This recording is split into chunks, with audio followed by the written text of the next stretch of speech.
Bismillahirrahmanirrahim. Assalamualaikum warahmatullahi wabarakatuh. Bismillahi masyaallah. La yasukul khaira illallah. Bismillahi masyaallah. Ma kana min ni'matin faminallah. Bismillahi masyaallah. La haula wala quwwata illa billahil aliyyil azim. Baik, saya di sini diamanahkan untuk mendiskusikan atau sharing bersama dengan mahasiswa STEBI BAMA. Untuk selanjutnya, perkenalkan, nama saya Zainur Ridho, asal dari Situbondo. Saya diamanahkan untuk mengampu mata kuliah Idemonia. Untuk mata kuliah ini, mahasiswa itu harus memahami ilmu tauhid dulu, terus filsafat, terus ilmu alamiah dasar, ilmu sosial dasar, dan ilmu budaya dasar. Untuk mata kuliah ini yaitu mempelajari konsep manusia secara interdisipliner dengan melihat fakta secara kuantum realistis dan memahaminya secara filosofis serta memaknainya secara teologis untuk aktualisasi diri dalam kehidupan praktis. Capaian pembelajaran pada mata kuliah ini yaitu memiliki pengetahuan konseptual tentang manusia dan identitas primordialnya serta tujuan penciptaannya. Terus yang kedua, memiliki pengetahuan konseptual tentang kesadaran sebagai potensi terpendam manusia. Yang ketiga, memiliki pengetahuan konseptual analitik faktual tentang relasi integrasi diri, alam, dan Tuhan. Yang keempat, memiliki pengetahuan prosedural terkait aktivasi potensi-potensi dalam diri manusia. Terus yang kelima, memiliki keterampilan teknis menerapkan potensi-potensi diri dalam kehidupan praktis di bidang kesehatan, pendidikan, ekonomi, dan bisnis, teknologi informasi, dan komunikasi serta teleportasi. Terus yang terakhir, memiliki sikap transenden, penuh tanggung jawab dalam rangkaian upaya pemecahan masalah diri, umat, dan jagat. Terus indikator pencapaian ini yaitu mahasiswa mampu menguasai konsep idemonia. Yang kedua, mahasiswa mampu mengaktifasi potensi dalam diri manusia. Pendekatan pembelajaran ini yaitu pendekatan dan strategi pembelajaran bersifat interaktif, holistik, integratif, saintifik, efektif, kolaboratif, dan berpusat pada mahasiswa.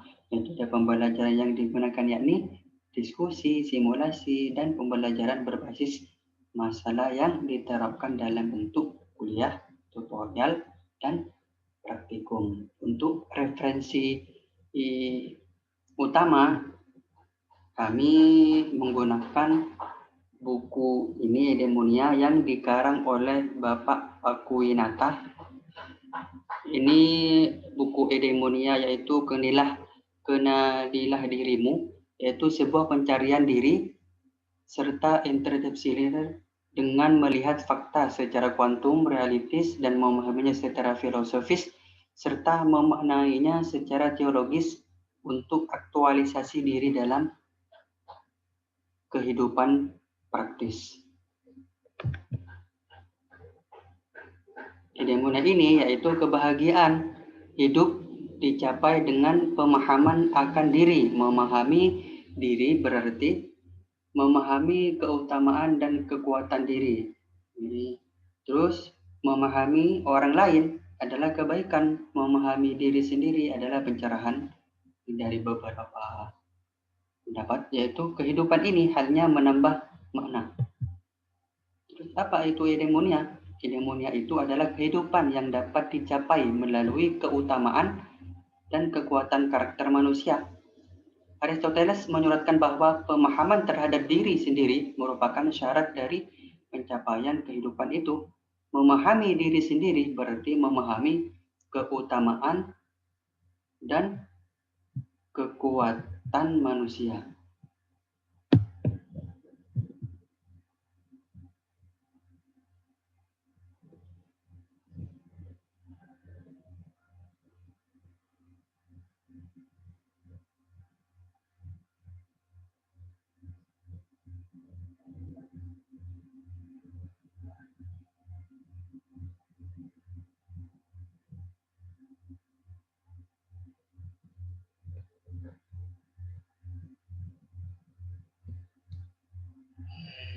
sendiri bahwa fitrah penciptaan diri manusia yaitu sebagai abdun, sebagai khalifah.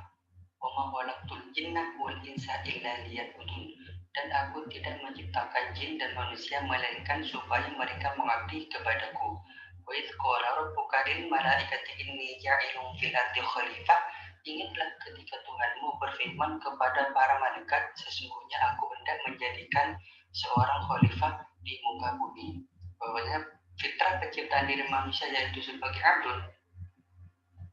Fitrah manusia sebagai abdun artinya bahwa fitrah manusia adalah sebagai budak, yang maknanya adalah manusia yang tidak memiliki apapun tanpa terkecuali dirinya sendiri, karena apapun yang dia miliki adalah milik Tuhannya, termasuk dirinya.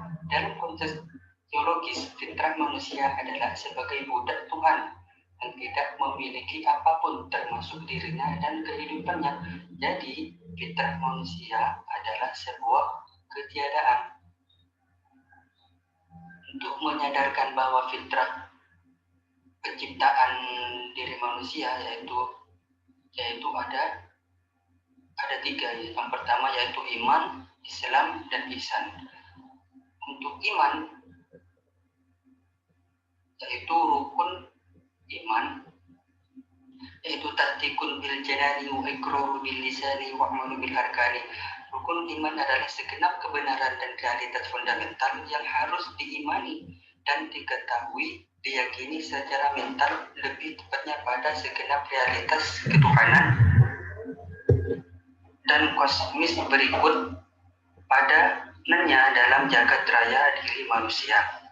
Rukun iman terdiri dari 6 tahapan keimanan. Yang pertama yaitu iman kepada Tuhan. Ini adalah keyakinan tentang kriteria esensial sumber kehidupan. Ini merupakan tuntutan logis adanya sebuah substansi non-materi al-ghaib yang menciptakan dan menggerakkan kesatuan organik makhluk hidup dan tidak hidup yang disebut Tuhan yang Maha Esa, yaitu pencipta dan penguasa dan semesta Allah Subhanahu wa Ta'ala. Terus yang kedua yaitu iman kepada malaikat. Ini tahapan berikutnya yang menginstal keyakinan diri tentang kegaiban yang bernama malaikat sebagai alat bagi Allah untuk mengatur perjalanan semesta alam ini. Terus yang ketiga, iman kepada kitab Allah. Tahapan ketiga yang menginstal keyakinan diri tentang adanya wahyu dari Allah yang diturunkan kepada para utusan lewat perantara yaitu malaikat. Terus yang keempat yaitu iman kepada Rasulullah. Tahapan berikutnya yang menginstal keyakinan diri tentang utusan-utusan Allah yang menyampaikan wahyu kepada manusia dan membimbing manusia ke jalan Tuhannya.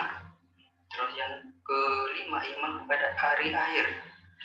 Tahapan kelima yang menginstal keyakinan diri tentang adanya sebuah batas akhir bagi kehidupan seluruh makhluk ciptaannya. Terus yang terakhir yaitu iman kepada qada dan qadar.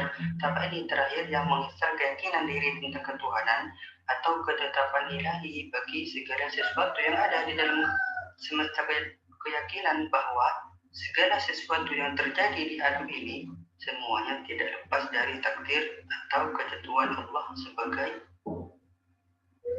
Tuhan yang Maha Esa.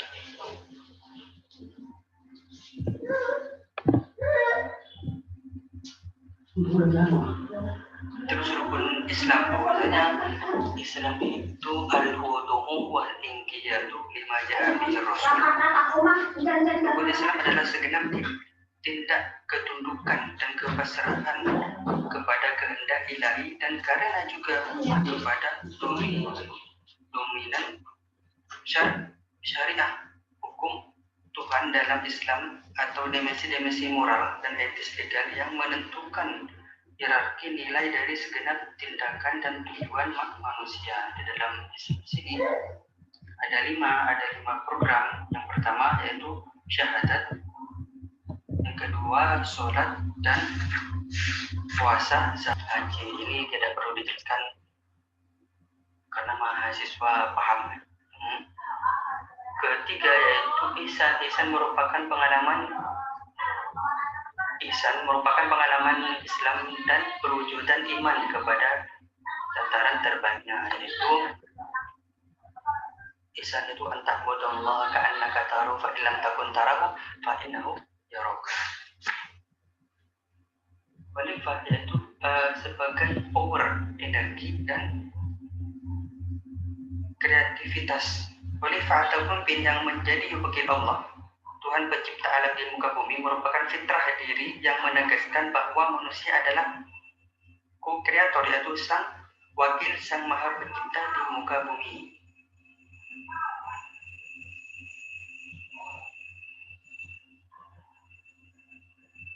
Tujuan penciptaan: setiap produk yang diciptakan dengan tujuan tertentu, demikian pula dengan manusia.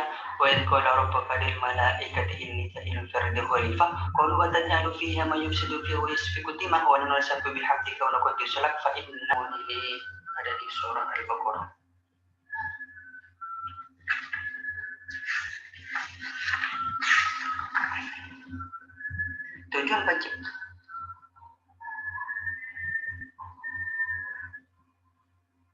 Tujuan penciptaan, karena setiap produk yang diciptakan mesti ada tujuannya, maka kita sebagai manusia, salah satu makhluk ciptaan, mesti ada tujuan penciptaannya. Oleh karena itu, langkah berikutnya untuk mengetahui diri kita sebagai manusia adalah mengetahui tujuan penciptaan kita. Dalam hal penciptaan manusia, Allah Maha Pencipta berfirman bahwa, dan tiadalah kami mengutus kamu melainkan untuk menjadi rahmat bagi semesta. Wa ma arsalnaka rahmatan lil alamin. Untuk dapat mencapai tujuan penciptaannya secara optimal, manusia harus mampu mengidentifikasi tugas rahmat lil alamin secara spesifik.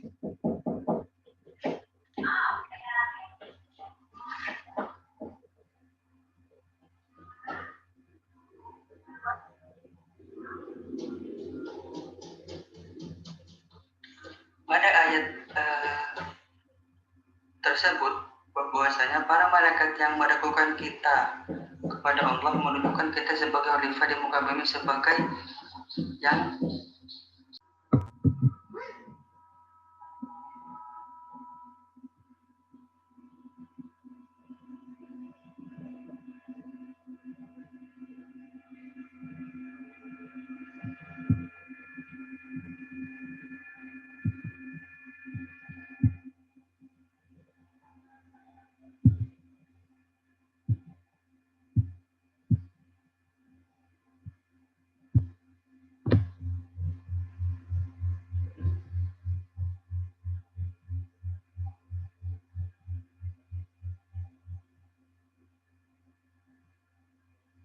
itu orang yang akan membuat kerusakan padanya dan menumpahkan darah. Padahal kami senantiasa bertasbih dengan memuji Engkau dan mensucikan Engkau. Tuhan berfirman, sesungguhnya aku mengetahui apa yang tidak kamu ketahui. Tapi mengapa juga dalam ayat tersebut Allah menegaskan pendiriannya bahwa kita layak menjadi khalifah di muka bumi? Dari ayat di sinilah tahap berikutnya untuk mengenal diri kita lakukan dengan mengkaji dan meneliti untuk mengidentifikasi kompetensi apa saja yang Allah benamkan dalam diri kita sehingga khalifah di muka bumi ini.